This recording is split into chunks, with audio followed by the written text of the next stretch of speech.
Uh, I'm going to say something about me, and you can take it any way you want, but the fact is, I'm the person I am today because when I was a kid,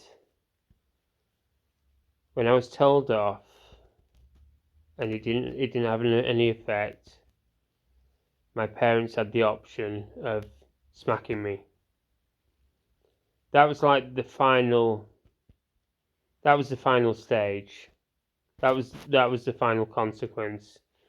If my parents were pissed off with me and I was acting up, and they'd talked to me, then they'd shouted at me, and it hadn't worked. The final stage was I got smacked, and that usually worked, and that made me aware of consequences, and that went through to the schools. Maybe that went through to the local bobbies back in the day. I mean, it was probably virtually phased out by the time I was born. But you do hear stories about the local bobby just giving a kid a clip round the ear roll, just as a consequence.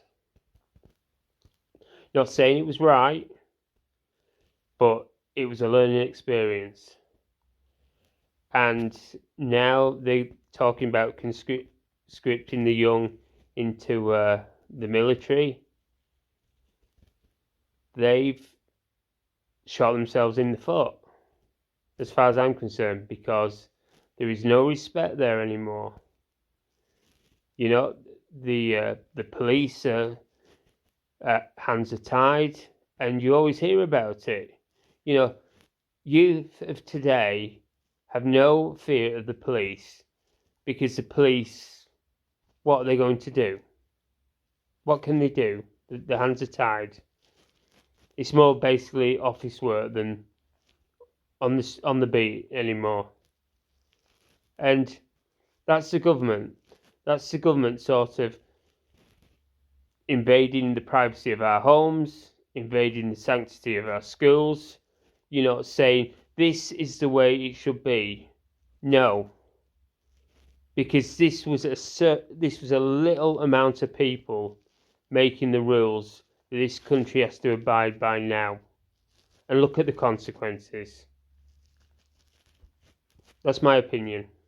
And I'm just talking about me.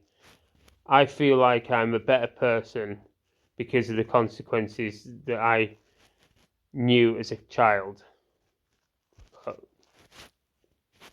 But as I say, that's me.